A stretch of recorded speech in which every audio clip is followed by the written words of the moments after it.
You're listening to the Bloodshed Baddies.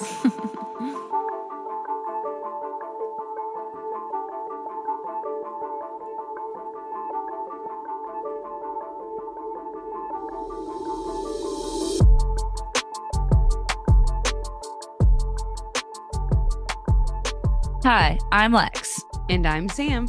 and we are the Bloodshed Baddies. Hello, baddies. What is up? Hi. Lex, first tell us about how your concert was, the Kelsey Ballerini concert. Kelsey Ballerini is absolutely amazing. Everybody should go see her in concert if you get the chance to. She is a wonderful performer. She's hilarious. It was perfect. It was perfect. I'm so jelly. I actually, this weekend, my husband and I met up his brother and his brother's girlfriend, and it was my first ever improv show. Have you ever been to an improv show before? I don't think so. I really didn't think it would be my thing, but it actually ended up being really funny. So, baddies, you should also go to an improv show. Something different. But before we get into it, to kind of lighten it up before we darken it up, this episode, I believe, will come out the Monday after Valentine's Day. And I know you're not a Valentine's Day lady. I hate Valentine's Day. I actually like it because I'm a nerd. But I was thinking in my head, not people, not pets. What are like three simple things that you love? And I have my list ready to go if you want some exams. Books? Okay, no, more specific. For More instance, specific. well, this one's going to be super specific, so it doesn't have to be this specific, but a sip of a Corona Light with a lime in Michigan during summertime. Simple happiness. Right. The Fourth Wing books. Is that specific enough for you? Lexi's obsessed with these books. I've been texting about it multiple times, and I do not read these books. Yeah. Or maybe like the smell of an actual book. I'm not a Kindle Ooh, girl. I'm not an audiobook girl. I try. It's just not my thing. I am the smell of a nice brand new printed words on a page for that one sure. is wonderful. I also love when I'm like out in public and I see like two strangers that are like strangers helping each other out. Like if an old lady like drops her purse and a young kid is like, "Oh, here you go, ma'am." I'm just like, "Ah, simple happiness." Oh, you know what's one I love? What? When you like go to get into bed for the night and it's like a little bit cold and you go like, Oh, ooh, and you like wiggle around until you're like comfortable. Oh, that feels good. no, that's actually so good. I giggle, but I love that feeling. I also this one might be people related, so you can axe this one if it's not simple. But when you hang out with someone and you both are just laughing until you cry, Yeah. it's wonderful. Yeah. I love the smell of the lake. Michigan. Mine are a lot of smells. I Smell know, the books, smells smell the lakes. going off of the senses. I did think of another one that like when you have a really good meal and you like ration it so the last bite is the best bite and the last Oh, bite is the best bite. Come on. yes. I also really like when I'm watching like TV or like listening to the radio or something and they're like, "We have a caller. Sam's on the line." I like do a little happy dance in my car. Oh, I'm Sam too. That's stupid. It's my simple happiness. You're not allowed to call it stupid. Okay. Give me one more before you start. I already gave you three. I know I'm making you do another. Okay. I think when you plan an outfit in your head and it looks as good as what you planned in your head. Literally, I This chef's kissed. rarely happens to me. No. 98% of the time I plan an outfit in my head and I put it on and I'm like, that's not what I thought it was going to look like. But when it Planning a does perfect work, outfit. I'm so for that one. yeah. All right, darken is up, girl. Okay. So this case was suggested by our mom. Hi, mom. Hi, Mom. We love So you. I think you need to tell the baddies our mother's username on podcast platforms. our mom's username is eggs and turkey bacon. So shout out eggs and turkey bacon for that 5-star review. Thanks, eggs and turkey bacon. We love you. Anyway, so now I get to be the favorite child because I did mom's case. Always. On August 20th, 1989, at 11:47 p.m., a 911 call came in from $1 million mansion in the most coveted zip code in America, Beverly Hills, 90210. The caller was frantic, saying, "Somebody killed my parents." The police arrived at one of the most brutal scenes they have ever seen. Two bodies were found, shot 15 times total with two different shotguns. Brain matter and blood covered the room, even dripping from the ceiling. The bodies were unrecognizable, but belonged to Jose and Kitty Menendez. Ooh, that sounds so brutal. So we're going to get into who Jose and Kitty were. Jose Menendez was born in Havana, Cuba in 1944. He was sent to the U.S. during the Cuban Revolution as a teenager. He lived in the attic of a cousin's home until he got a scholarship to college for swimming. Ooh. He attended the University of Illinois, where he met Mary Louise Anderson, also known as Kitty. Kitty was born in Illinois in 1941. She was a beauty pageant queen studying communications.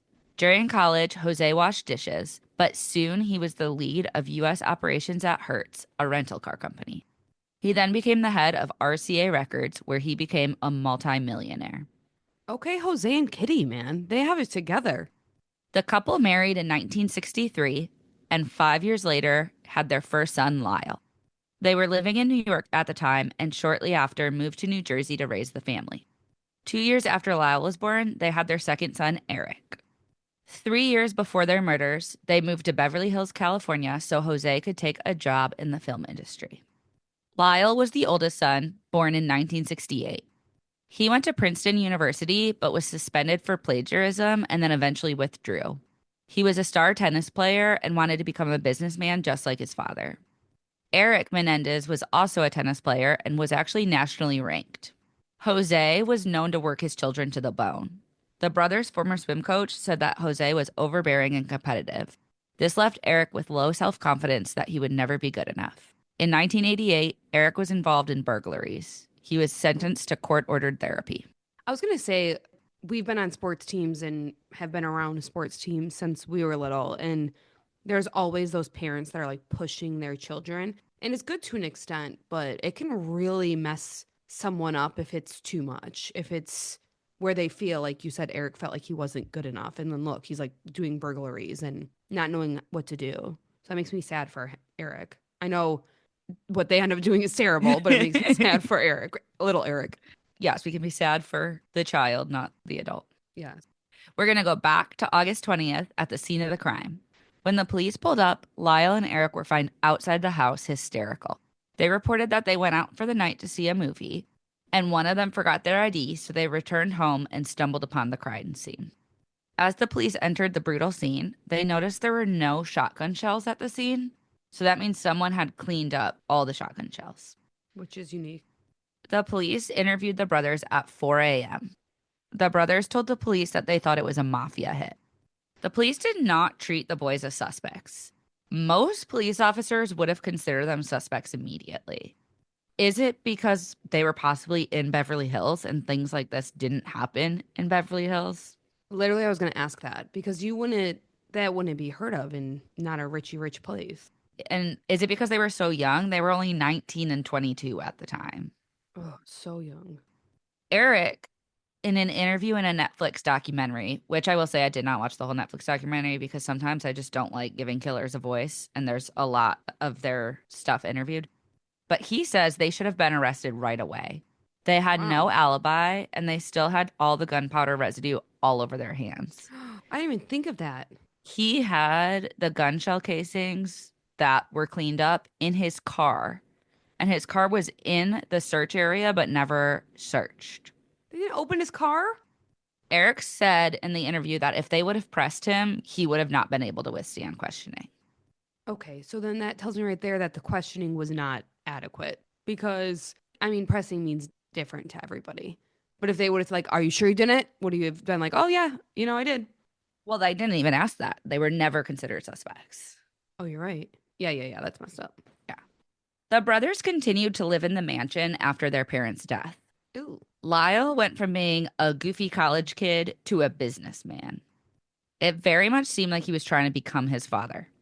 He even hired bodyguards because he said his dad had made business enemies.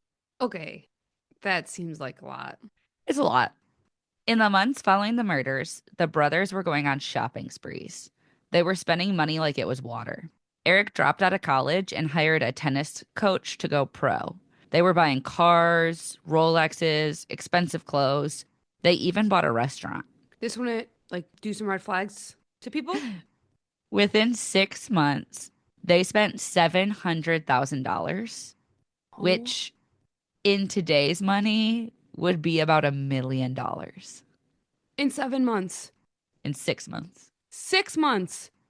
No. Overall, the boys received a $14 million inheritance, which would be about $35 million in today's money. Oh my God. So they just went wild.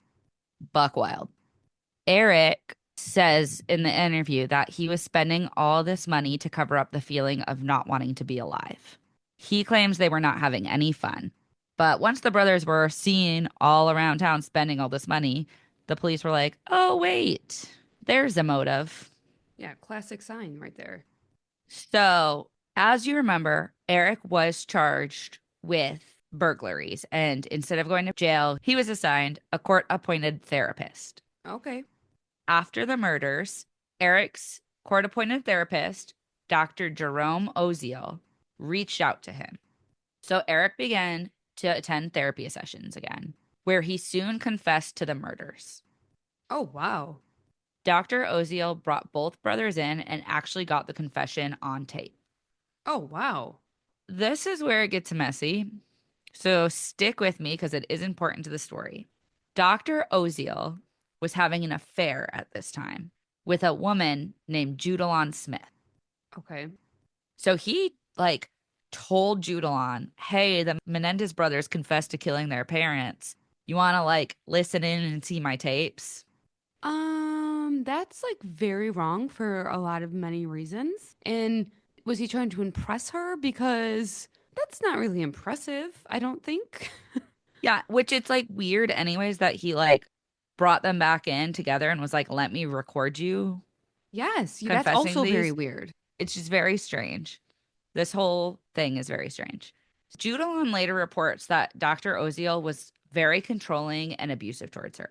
Oh, So she claims that he attacked her one day. And so after that, she called the police and was like, hey, this therapist is a therapist of the Menendez brothers, and they confessed the whole thing on tape, and I can get you the tapes. messy, messy situation Yes. on all accounts. So it actually took, we're going to just skip ahead a little here. It actually took 2 years for the court to decide if the tapes fell under doctor patient confidentiality or not. It went all the way up to California Supreme Court, and they did rule that 2 of the 3 tapes could be admissible in court. Oh, wow. Because I was curious about that when you first said that. But I don't know. That's a hard one. That's a hard one. I'm not a therapist. I don't know, but that's very hard. However, that man's license should be revoked for showing that girlfriend. I'm pretty sure it was. Okay, good. Police also found out where the brothers bought the guns. They bought the guns in San Diego using Lyle's roommate's stolen ID. Okay. Also problematic. Did they look like Lyle's roommate? Because if I have no clue. not, the person who sold the guns messed up big time. Obviously, they did not know that that was going to be the case. But can you imagine being that roommate? No, no, I cannot. I would so freak out. You stole my ID and then used it to buy guns to kill your parents? To kill you, brutally kill your parents. That would mess me up for life. Yeah. I would keep my ID. I would super glue it to my body. Super glued to my body. So it never is They gone ask again. you at the bar, you have to rip it off. I would. No, I would just show it. I would put it in an appropriate part of my body. What if they had to scan it? Oh, that's a good point. I don't know. Maybe I'd wear it as a necklace. On March 8th, 1990, Lyle was arrested. Just Lyle? Erik was overseas in Israel on a tennis trip. So upon returning to the US, Erik turned himself in. Okay. Both brothers decided to plead not guilty. Their family members believed in their innocence. What? While they were in jail awaiting their trial, Erik was suicidal. So they had like a priest come in and talk to him, and he began talking to this priest about all the abuse that he encountered as a child, Oh. which included physical and sexual abuse. Oh. Lyle also wrote a 17-page letter to Erik in jail and somehow got this to Erik. And the letter included a bunch of stuff like family secrets, a whole confession, and actually a plan to escape from the jail. And Lyle. at the end of it, Lyle was like, destroy this. And Erik was like, nah, fam, I'm going to keep it. So it Ew. was found. Lyle and Erik. First off, I wonder how they got the letters. I know like crazy things happen in jail. Second off, how does this man have a plan to escape from jail? Their dynamic is very odd, but if there was abuse and stuff in the home, that's probably why. The trial started in June of 1993. So, like, remember, this happened in 1989. Oh, wow. Yeah. The brothers were tried together, and this case became a media circus, especially because the entire trial was televised. It was one of the first ever televised trials. Oh, my goodness. Yeah, it was televised on court TV. Can you imagine coming home, having a little snacky after work, and watching the Menendez brothers on like live on court TV? No, Wild times. yeah. The defense argued that the murder was not premeditated and done out of fear. They painted Jose as an abusive father. They claimed that there was, lots of abuse in the household. They also stated that in 1986, Kitty found out that Jose was cheating on her for 8 years. Oh my gosh. They said she left suicide notes all around the house for her sons to find and would threaten to poison the family.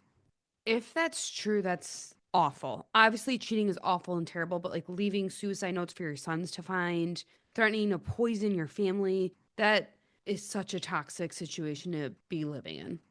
Lyle also testified that he was sexually abused by his parents, mostly his dad. He said that right before the murders occurred, Erik had come to him and said, like, hey, dad abused me. And they decided to confront their parents. And Jose was basically like, there's nothing you can do, and the secret's going to die with the family. And that's when they killed them. It is of note that a couple things, which makes this case kind of messy. The boys never talked about abuse from their parents before being put in jail. That's not to say it did not happen, obviously. Yeah, they could have been very afraid.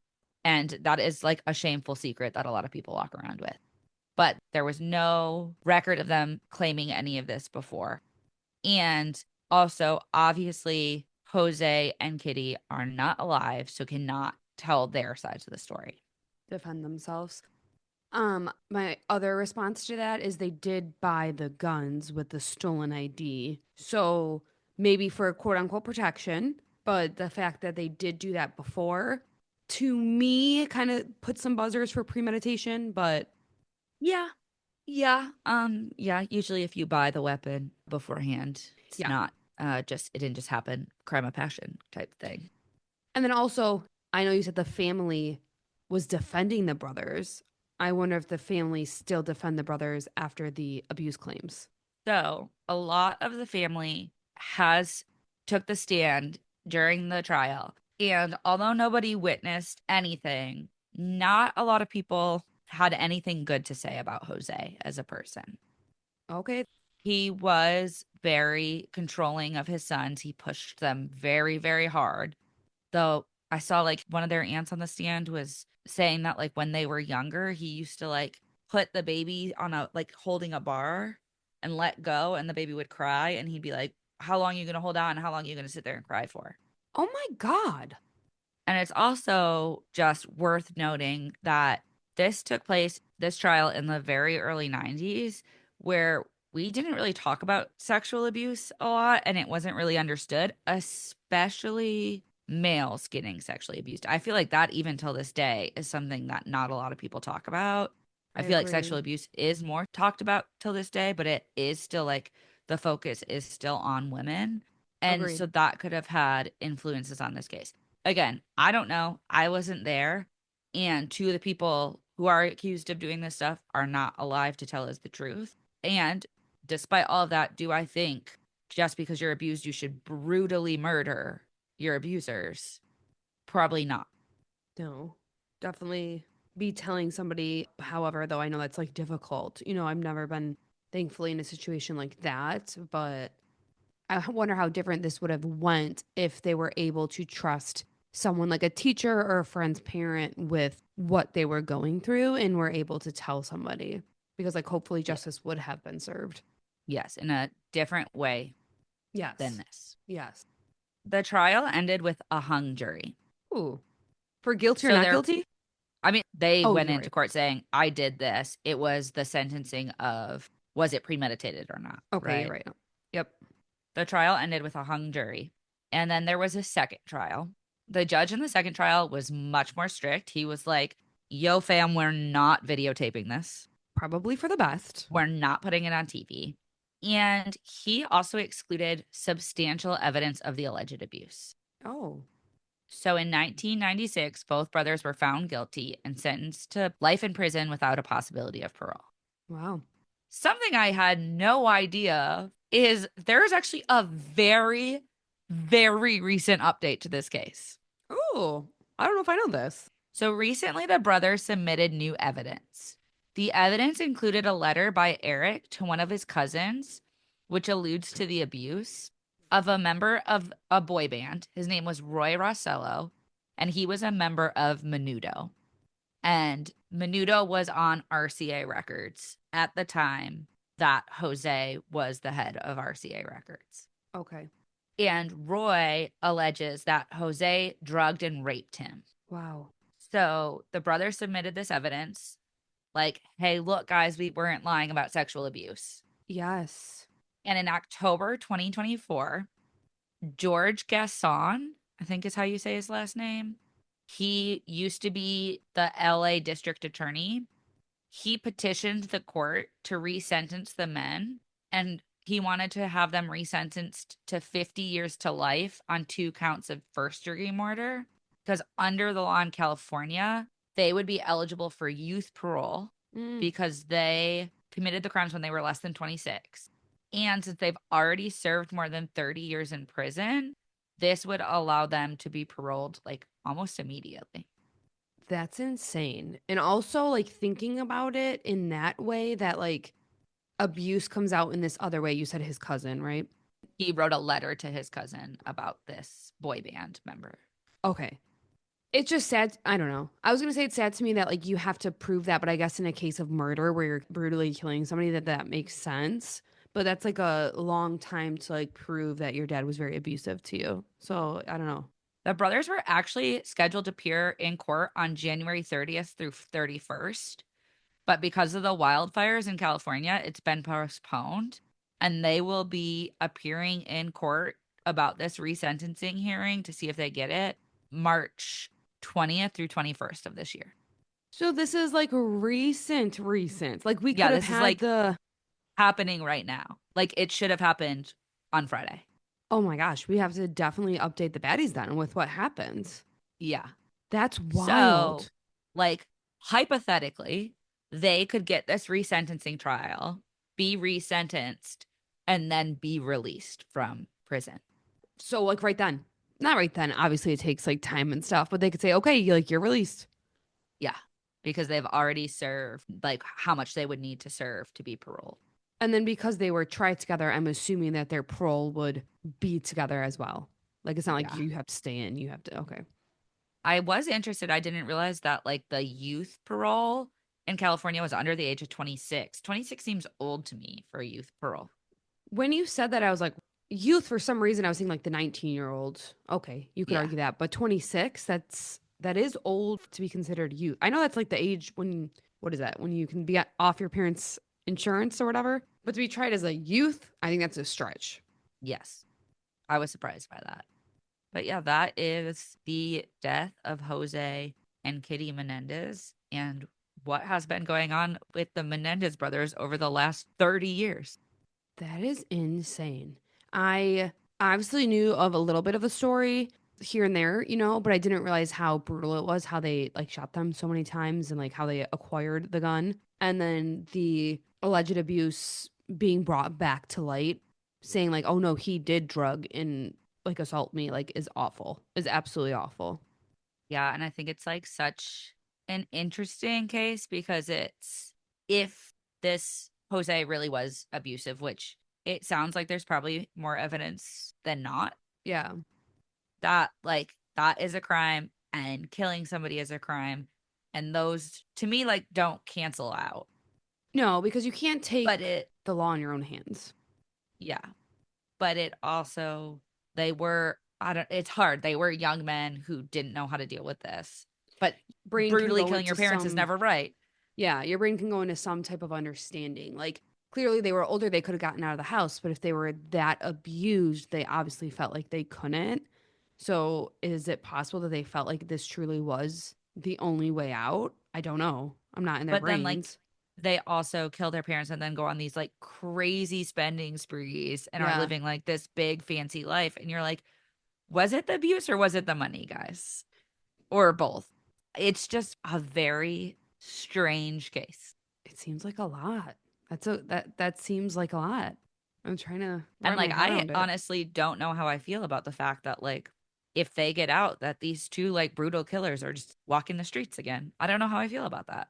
That's what I don't know either. Like I'm thinking in my head, okay, do they deserve this lighter sentence? Do they deserve to be put rolled already? I don't know. I'm like happy I'm not a judge or on that jury if that's what they'll have a jury also. No.